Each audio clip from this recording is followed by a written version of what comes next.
Eu quero que você abra comigo, rapidamente, nós vamos ler 2 textos. Um é bem conhecido, Provérbios 11:30. Diz assim, Provérbios 11:30. O fruto do justo é árvore de vida.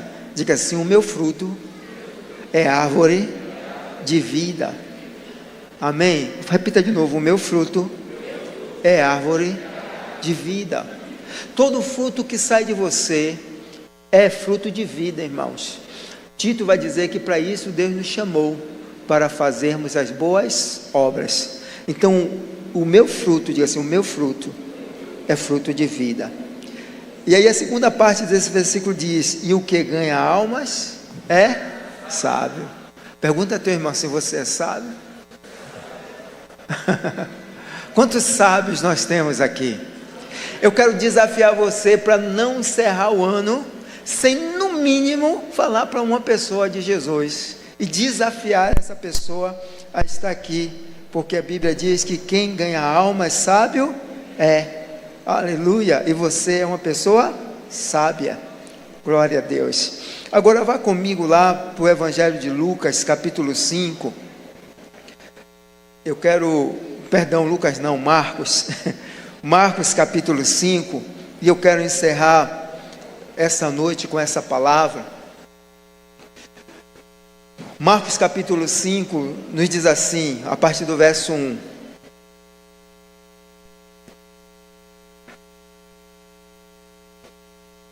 Entre mentes, chegaram a outra margem do mar, a terra dos Gerazenos.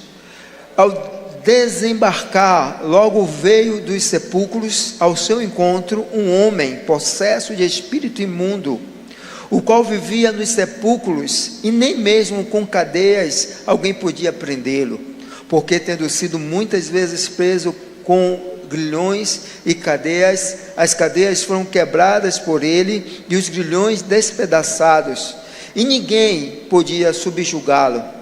Andava sempre de noite e de dia, clamando por entre os sepulcros e pelos montes, ferindo-se com pedras. Quando de longe viu Jesus, correu e o adorou, exclamando com alta voz: que tenho eu contigo, Jesus, Filho do Deus Altíssimo? Conjuro-te por Deus que não me atormentes. Porque Jesus lhe dissera: espírito imundo, saia desse homem. E perguntou-lhe: qual o teu nome? Respondeu ele: Legião é o meu nome, porque somos muitos. E rogou-lhe encarecidamente que os não mandasse para fora do país. Ora, passava ali pelo monte uma grande manada de porcos, e os espíritos imundos rogaram a Jesus, dizendo: manda-nos para os porcos, para que entremos neles. Jesus o permitiu. Então, saindo espíritos imundos, entraram nos porcos, e a manada, que era cerca de 2.000, precipitou-se de espinhadeiro abaixo, para dentro do mar, onde se afogaram. Os porqueiros fugiram e anunciaram na cidade e pelos campos. Então saiu o povo para ver o que sucedera. Indo ter com Jesus, viram o endemoniado, o que tivera a legião, assentado, vestido, em perfeito juízo, e temeram. Os que haviam presenciado os fatos contaram-lhes o que acontecera ao endemoniado e acerca dos porcos. E entraram e rogaram-lhe que se retirasse da terra deles. Ao entrar Jesus no barco, suplicava-lhe o que for endemoniado, que o deixasse estar com ele. Jesus, porém, não lhe permitiu, mas ordenou-lhe: vai para a tua casa, para os teus, e anuncia-lhes tudo o que o Senhor te fez, e como teve compaixão de ti. Então ele foi e começou a proclamar em Decápolis tudo o que Jesus lhe fizera, e todos se admiravam. Aleluia. Depois ele começou a proclamar em 10 cidades. Decápolis significa 10 cidades. E tudo o que Jesus lhe fizera, e todos se admiraram. Pai, aí é a sua palavra. Continua falando conosco de uma forma muito especial. É o que eu te peço, em nome de Jesus. Amém, amém. Glória a Deus. Irmãos, quanto vale uma vida para você? Quanto vale a vida de uma pessoa? Eu fico pensando qual de nós estaríamos disposto a investir em uma vida como essa. Um homem que era endemoniado, que era possuído por 2.000 demônios, vivia como um louco, sujo, fedorento, andando pelos montes, pelas covas, se cortando com pedras. Ele era um homem fedido, ele fedia muito. E mesmo nesse estado tão terrível, Jesus Cristo decide ir ao encontro desse homem. E o que eu acho interessante é que a Bíblia diz que quando Jesus chega, ele corre para Jesus e o adora. E ele se joga aos pés de Cristo. Eu fico imaginando essa cena, aquele homem tão sujo, tão fedido, tão louco, largado aos pés de Jesus. E Jesus começa então a ter um diálogo com os demônios. E pela primeira vez a gente vai ver demônios resistindo a Jesus. E Jesus pergunta a eles: qual é o seu nome? E eles dizem: Legião, porque somos muitos. E aí Jesus usa da sua autoridade e manda ele sair daquele homem. E eles saem e entram nos porcos e se precipitam no mar. E aí Jesus liberta aquele homem. E ele fica completamente sã, completamente sarado, e se transforma em uma outra pessoa. Interessante que aí agora o povo da cidade deveria dar glória a Deus, né? Aleluia! Mas eles estavam tão acostumados com o mal, tão acostumados com as coisas ruins, que ao invés deles glorificarem a Deus, eles colocam Jesus para fora. Não é absurdo isso? Mas é o que a gente tem visto. As pessoas estão preferindo Barrabás no lugar de Jesus, né? O mundo sempre gritou Barrabás e não gritaram Jesus. Mas existem aqueles que entenderam que Jesus é o Senhor e o receberam como Senhor e Salvador da sua vida, e o glorifica e tem dado graças a Ele, que entenderam que a morte de Cristo foi por mim, foi por você, que entenderam que a morte de Cristo não foi em vão, que entenderam que a gente não merecia, mas mesmo assim Ele morreu por nós. Aleluia! Quanto vale a sua vida? Jesus deixou a glória dele, deixou o reino dele para morrer por mim e morrer por você. Amém? Jesus, ele fez isso porque ele nos ama, e louvado seja Deus, porque nós, como aquele homem, o aceitamos e vimos as nossas vidas serem libertas. Agora, a nossa vontade é de ir para o céu, não é? Ah, que mundo triste, que mundo ruim, como eu gostaria de ir para o céu. Mas Jesus disse: não é agora, você precisa anunciar o Evangelho. Diga ao teu irmão assim: não é agora, você precisa anunciar o Evangelho. Aleluia! O que Jesus fez? Jesus largou tudo para salvar aquele homem. Jesus acordou naquela manhã, disse aos apóstolos: vamos atravessar, vamos lá para a terra dos Gadarenos, vamos encontrar eles lá. E eles fazem uma travessia de barco de 4 horas para salvar a vida de um homem que aos olhos dos outros homens não valiam nada. Jesus largou o seu conforto da cidade, do lugar onde ele estava. A mesma coisa ele fez, ele largou o conforto dos céus. Em João 17 ele diz assim: Senhor, eu quero voltar a ter a glória que eu tinha contigo. Eu quero voltar a viver a vida que eu vivia aí com o Senhor, mas por amor. A Bíblia diz que Deus nos amou de tal maneira que deu o seu Filho unigênito, para que todo aquele que nele crê não pereça, mas tenha a vida eterna. Então foi por você, foi por mim, que Jesus largou tudo. O que Jesus fez? Largou tudo. Porque Jesus sabe que você vale mais do que o mundo inteiro. Aleluia!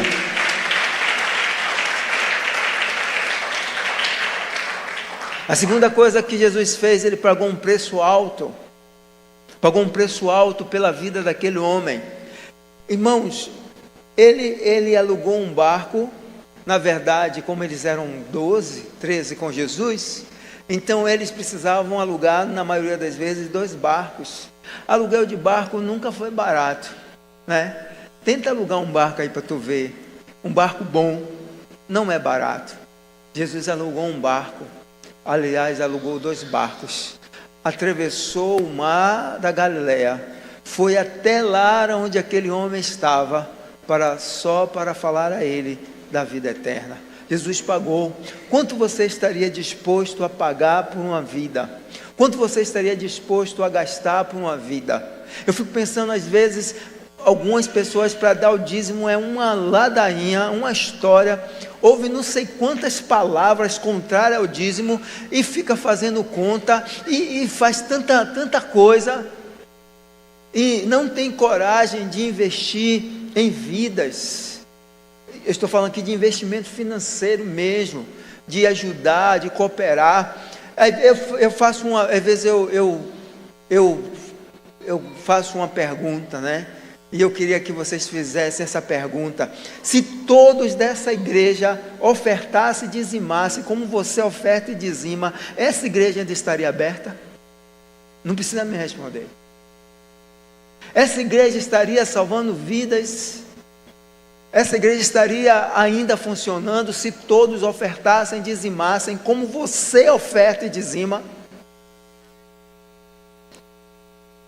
O que seria? Sabe, Jesus, você gastaria R$2.000 para ganhar uma alma? Jesus gastou quase R$5.000 aqui, tentando fazer uma conta aproximada, para atravessar de barco, para salvar a vida de um homem que ninguém dava nada. Quanto você estaria disposto a gastar? Eu me lembro que quando eu fazia trabalho de evangelismo, nossa igreja em Salvador, e a gente vinha aqui para Terra Nova, e a gente vinha aqui uma igreja, um trabalho evangelístico lá, e para a gente conseguir gasolina era uma dificuldade, porque o irmão tinha um carro, mas não tinha gasolina, eu tinha disposição de ir, mas não tinha dinheiro, e a gente ficava pedindo aos irmãos que nos ajudassem com a gasolina. O tesoureiro da igreja dizia que não ia dar o dinheiro porque não tinha sido liberado, então ele não dava dinheiro para botar a gasolina, porque a igreja tinha que liberar e não era liberado, e aí a gente ficava na porta da igreja pedindo aos irmãos mesmo assim: ô meu irmão, você pode me dar um dinheiro aí para a gente botar a gasolina para amanhã, a gente ir para o evangelista? E aí a gente era uma dificuldade, porque a gente não achava quem quisesse ofertar na obra do Senhor, quem quisesse pagar a obra do Senhor, e às vezes, irmãos, a gente não precisa nem gastar dinheiro, é só ir, é só você sair de casa, é só você ir em uma célula, é só você botar uma Bíblia e ir lá, dizer à pessoa: bora aqui comigo nessa célula, bora aqui comigo na igreja. E às vezes a gente não quer nem fazer isso, a gente não quer contribuir com nada, nem com o nosso tempo, nem com o nosso dinheiro, nem com a nossa oração. Quanto você está disposto a gastar por uma vida? Quanto você acha que gastaram para que você estivesse aqui hoje? Você sabia, para que nós estivéssemos aqui hoje pregando esse evangelho, muita gente teve que morrer? Teve irmãos que deram a vida, que foram mortos para que o evangelho chegasse até nós. Teve irmãos que tiveram que bancar, nossos irmãos nos Estados Unidos, eles investiram pesado em dinheiro para que o evangelho chegasse ao Brasil. Vocês não têm ideia da história, de quanta gente teve que investir, pagar, gastar dinheiro, gastar tempo, ser preso, ser morto, para que o evangelho chegasse até nós. Hoje, se o pastor olhar com você com um olhar atravessado, você não vai mais para a igreja. Ah, não vou para a igreja porque o pastor me olhou atravessado. Às vezes o pobre pastor está com um cisco no olho, você nem sabe. Quanto você está disposto a pagar? Quanto você acha que custou a sua salvação, irmãos? Sabe, irmão, vale a pena você às vezes perder o domingo à tarde, um dia na semana, uma noite na semana, para que você possa ir lá. Você recebe domingo, recebe segunda, recebe quinta, a unção, a glória, a graça de Deus. Tem tantas coisas que Deus te dá. Você pode tirar uma noite para ir lá dizer: olha, Jesus ama você. Quanto você está disposto a pagar? Jesus pagou a glória. Jesus, a Bíblia diz que quando ele estava em homem, se humilhou até a morte e morte de cruz. Você tem ideia de quanto Jesus gastou para ir lá salvar um homem? Um único homem, atravessar o barco para sentar com aquele maluco, o maluco de Gadá, o doidão, que nem corrente prendia aquele homem. Quando amarravam ele com corrente, ele quebrava as correntes, ele quebrava as grades de ferro. O bicho era tão doido, tão maluco, tão possesso, que ele quebrava a corrente, ele derrubava as grades de ferro, e mesmo assim Jesus pagou para ir lá. Você está pronto para fazer isso? Quantas pessoas você está disposta? Quanto você está disposto a gastar? Ou você prefere ficar todo o tempo sentado lá no conforto da sua casa, seja qual for o conforto da sua casa?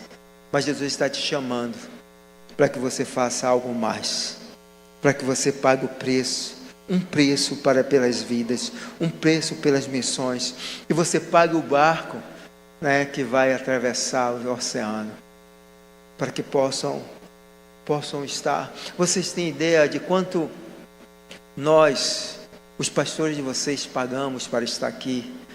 Se eu passar um dia aqui para contar a minha história, a história da apóstola, de quanto nós penamos para hoje estarmos aqui, vocês talvez chorem, talvez. Muito preço, muita dor, muitas lágrimas, muitas noites perdidas, muitos dias de fome, muitos ônibus cheios, muitas ameaças de morte. Só eu já fui ameaçado de morte, que eu me lembro agora, 3 vezes. 3 vezes. Já fui ameaçado de morte na praça. Eu estou falando literalmente, o sujeito com a arma na mão. Já entraram aqui na igreja para me matar 2 vezes. E olha que eu não sou nem tão famoso. O cara saiu de casa, possesso, pegou a arma do pai, encheu de bala e sentou bem aqui na frente. E ele disse: eu vim matar o apóstolo Jones. E quando chegou aqui, Deus libertou ele caiu no chão aqui. Pegamos o homem, levamos lá para dentro. O homem tirou a arma da mão e colocou na minha mão e disse: essa arma eu carreguei toda, que era para te matar. E aí eu chamei um irmão que entendia de arma. Eu disse: meu irmão, tira a bala dessas armas. Tirou a bala das armas, colocou no saco, fechou o revólver e disse: agora leva ele para casa, porque o homem saiu daqui convertido, transformado. Depois ele ficou trabalhando aqui na igreja de vigia. Trabalhando um tempão aqui. Dormia aqui na igreja. Dizia que era para guardar a igreja. E aí, um dia ou outro, um maluco chegou com a faca aqui disse que ia matar a mim, ia matar a Débora, ia matar todo mundo. E eu saí correndo atrás dele. Aleluia. Quanto você paga? Quanto você está disposto a pagar? Quanto você está disposto a pagar? Quanto você está disposto a pagar por uma alma? Você sabe quanto você custou? Pergunta a tua irmã se você sabe quanto você custou. É a última coisa para a gente encerrar. Jesus enfrentou tudo. Diga assim: Jesus enfrentou tudo por minha causa. Outro dia eu vi um pastor criticando aquela canção que diz assim que subiu os montes, como só para me encontrar.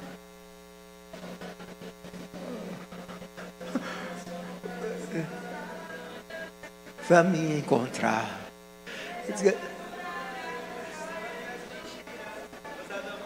É isso aí. Irmãos, eu entendo que Jesus fez isso mesmo. Ele pulou as montanhas, as muralhas, enfrentou tudo só para me encontrar.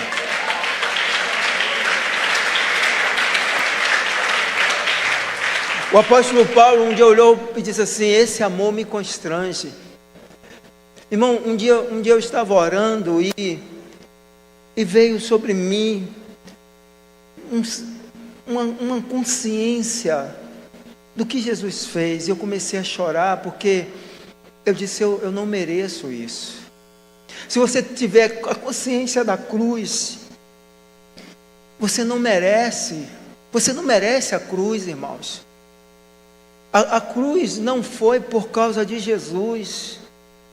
A cruz não foi um espetáculo de circo, nem do cinema.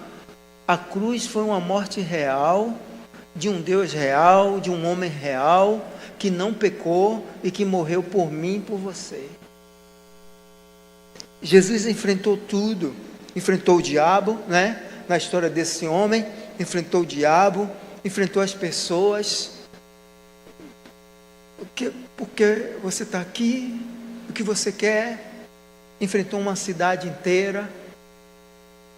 Irmãos, tem lugares tão endiabrados, casas, cidades, que para a gente entrar, para a gente falar de Jesus, dá trabalho. Eu fui para um local, uma cidade da ilha, e os moradores de lá juntaram para bater na gente. Disseram: os crentes vão reunir hoje à noite. Quando eles estiverem na reunião, a gente entra e bate neles.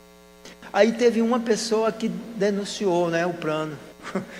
Aí nós fomos na delegacia, demos queixa ao delegado do local. O delegado: fique tranquilo que eles vão ver se eles vão bater em vocês. E aí o delegado mandou uma viatura. Daqui a pouco os caras chegaram. Os caras chegaram mesmo para bater nos crentes. E aí, deu uns 5 minutos, a viatura chegou e levou uns 2 presos.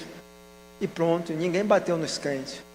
Existem lugares assim ainda hoje, no Brasil. Eu estou falando de Brasil, estou falando de Bahia. Essa semana eu vi a história de uma velhinha de 70 anos, foi falar de Jesus lá, a mulher não gostou, deu queixa dela, a velhinha ficou presa. Meu Deus do céu, uma velhinha de 70 anos presa, porque falou de Jesus. Aí chegou lá o delegado, disse: a senhora falou? Falei mesmo. E aí começou a mostrar na Bíblia o que ela estava falando, e a velhinha não se calou.